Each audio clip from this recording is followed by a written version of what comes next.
We here at UFO Sightings Footage strive to bring you the best videos and stories, and with an eye on the wow factor, because we want you to literally say wow. We couldn't do this without you guys. So finding the right articles for you to enjoy is why we need your input.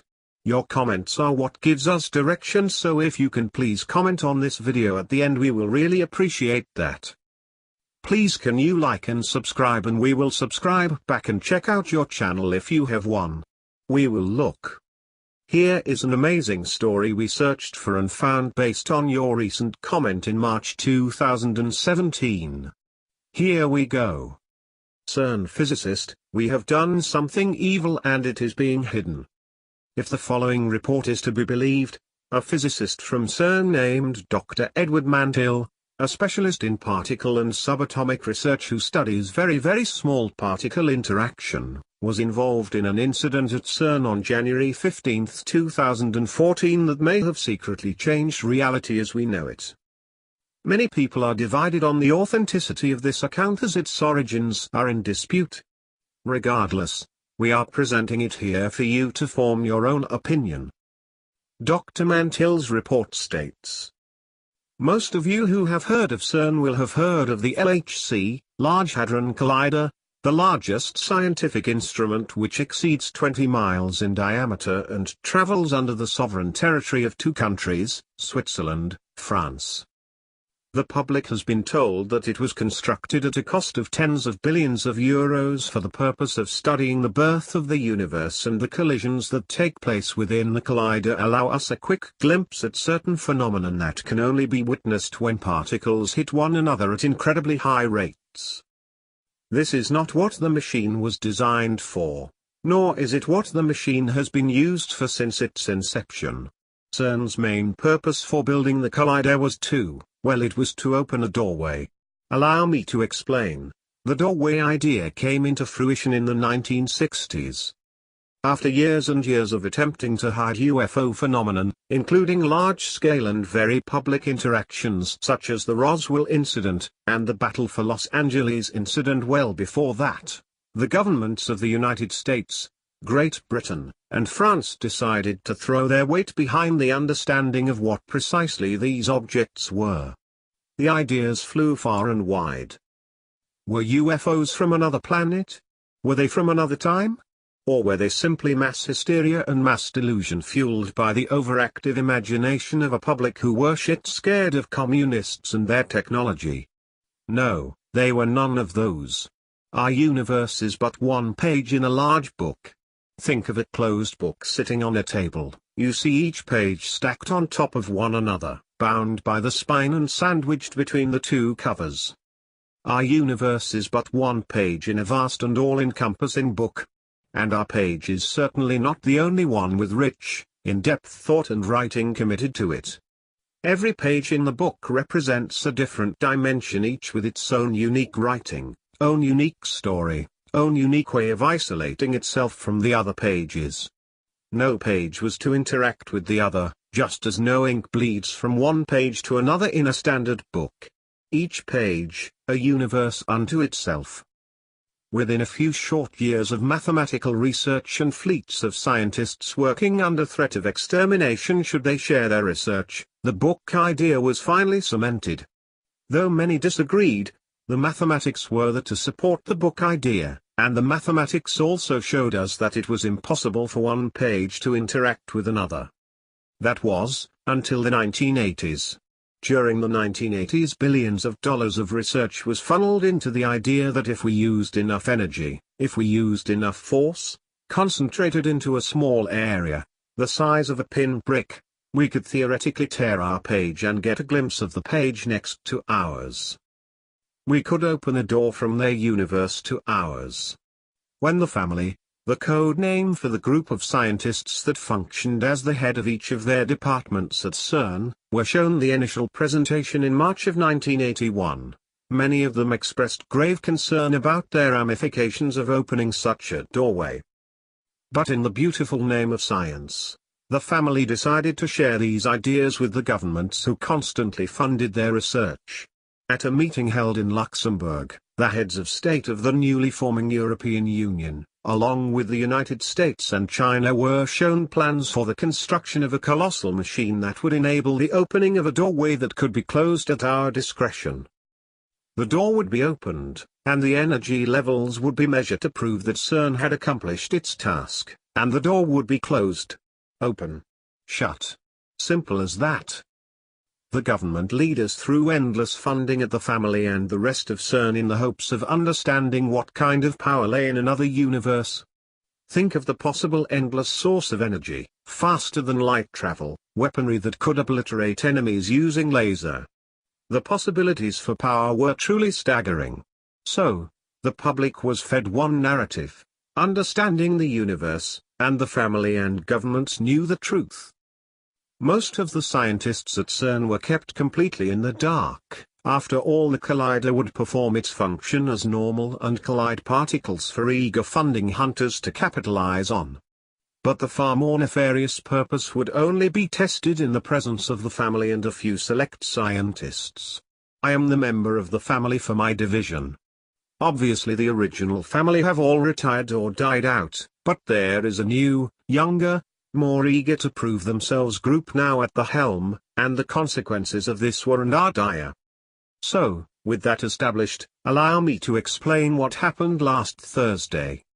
It was an ordinary day with the LHC scheduled to commit 2 collisions, one at 9 a.m. and the other at 6:30 p.m.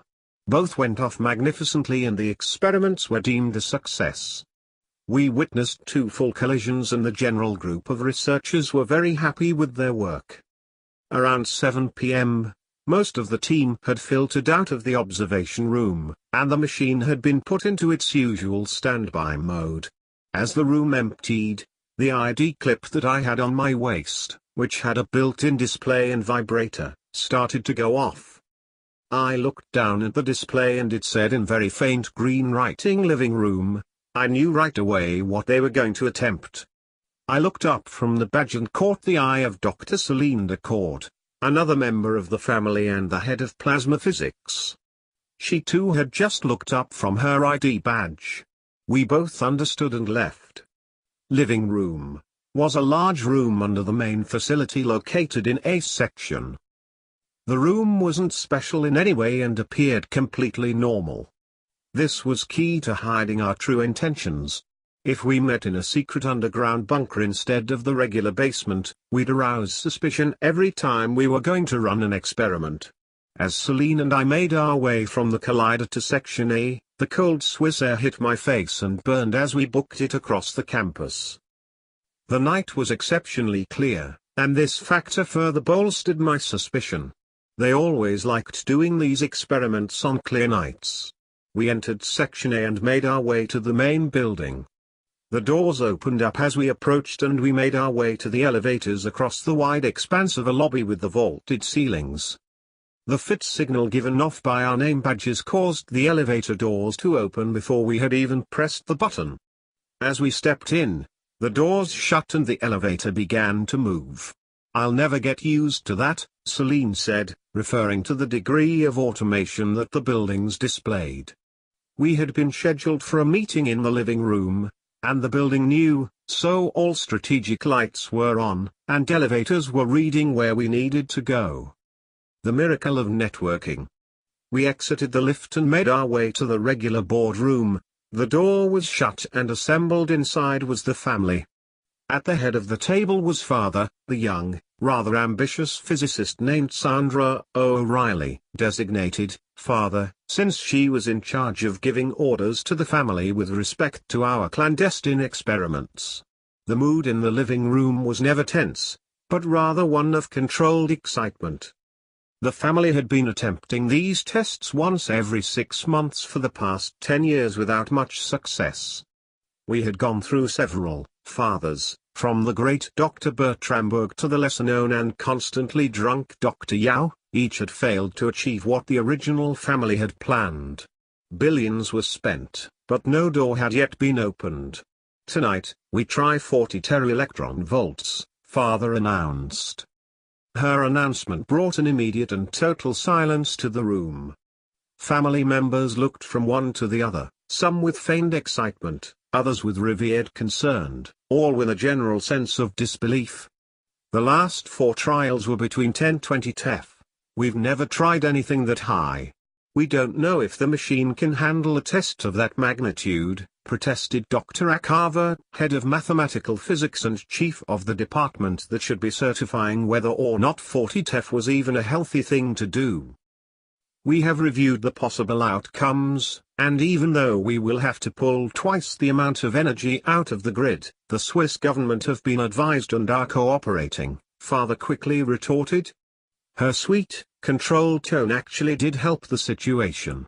I looked over and Celine had been frantically writing down some calculations on a piece of paper. After a few seconds she shot up from her seat. Father, even if we tried to reach 40 TeF, the math doesn't support that this is possible. We can't just throw the collider to the highest setting and hope for the best. Are there any other objections that you would like noted before we begin the experiment? Father asked, completely ignoring Celine's desperate pleas. Father surveyed the room and could see that she wasn't going to be met with other objections. After all, what was the point? They were going to go unheeded. Excellent, then we shall proceed. Meet in the control room at 2200 hours, Father announced as the family got up from the table and left the living room. No one said a word. We left in complete silence, made our way into the lift, and exited the building into the cold Swiss night. If the machine couldn't handle the electron voltage, it could become structurally unstable and break apart, but being buried underground prevented this from being a catastrophe. There wouldn't be loss of life, but the LHC would be rendered useless and billions of dollars worth of funding would be destroyed. On the other hand, if the experiment was successful and the door opened, could we close something functioning on 40 TeF? Our method supported 10 TeF, 20 TeF, fuck even 30 TeF, but no one had dared go above that. However, this is where our role as scientist ended and our regrettable role of secret experimenter began. All we could do was say yes. At 2200 hours, with the family assembled in the control room, and the handful of select Cern employees who understood the true nature of the experiment milling around, we commenced our grand dry. Begin, was the only order that Father issued.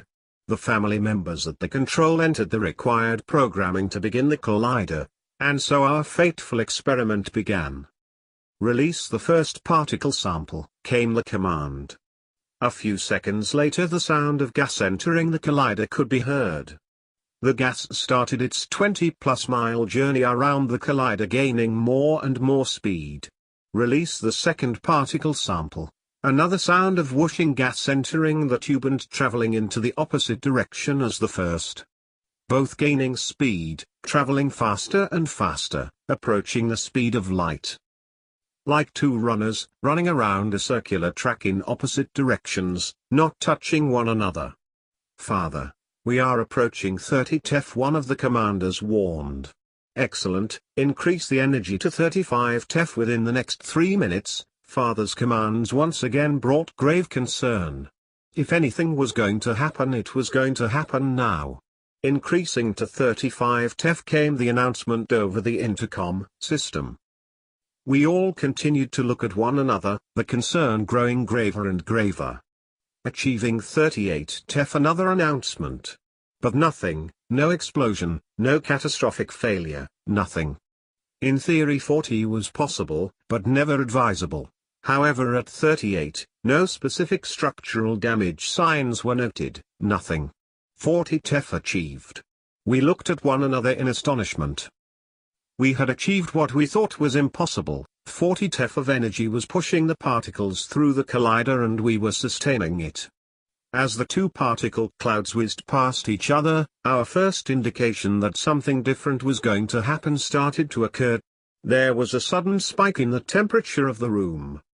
We could feel that it had gotten warmer, and the first reaction was one of panic. Shut the machine down, came the first exclamation from a family member. The machine is heating up. Explosion could be imminent. She continued. Wait! Exclaimed Father, her eyes glowing with the reflection of the computer screen in front of her. Look at the core temperature readout, they haven't changed. They're perfectly normal. We each looked at the closest computer screen we could find, all of them showing that everything was going well, except for the fact that the thermostat in the room now read 35 degrees Celsius, when we started out at a pleasant 20. Could this be it? Commence the collision sequence. Father barked the order into the microphone near her control console. Collision in 4.3.2. The methodical voice announced over the intercom. An ethereal blinding light consumed the room. I had never experienced anything like this before. The temperature dropped back down to 20 degrees, and the light was overpowering us. We couldn't see our own hands in front of our faces. Suddenly there was a blood-curdling scream, like someone being horribly beaten, followed by complete and total silence and then darkness. Is everyone okay? Celine was shouting from her side of the room. I'm fine. I called back. Sound off. Mantil, code, FAM0113. Decord, code, FAM0115. Chung, code, FAM0114. The family members present started to scream out their names and code designation as our eyes adjusted to the total darkness that had encompassed the room. With the sound of a bang, the emergency red lighting bathed the room in a lambent glow. We could make out shadows, but no distinguishing features. By this time, approximately 2 minutes after our encounter with the white light, we still had not heard Father sound off. Where is Father? Dr. Chung called out. We all turned to the seat that Father sat in, and could see a lump on the chair, but no sign of her. I entered the panel code to open the emergency exit and made my way through the escape corridor to the lighting box at the end of the hall. I turned the breaker and the normal lighting filled the control room again. Panic struck for Father's well-being. I turned and ran back into the control room. All of my fellow scientists were in complete and total awe. Nothing in the room was out of place, and the temperature had returned to normal. However, sitting in Father's chair was a pile of her effects. Celine ran up to the chair Father once filled and looked down with a gasp. She's gone. All of her things are here, her jewelry, her clothes, her damp, everything. Where Father sat now rested her physical possessions. She had vanished into thin air. This story has not been proved as yet, but there is people definitely working on the truth. This was brought to you by UFO sightings footage. Our aim is to shed light on conspiracies either fantastic or simple. We don't differentiate between the two because an unbiased view has to be just that, unbiased. We have brought you many conspiracy theory videos over time, and the feedback you guys give us is very valuable to us because we know the effort it takes to write a comment, so we just want to thank you now for any comments we do get.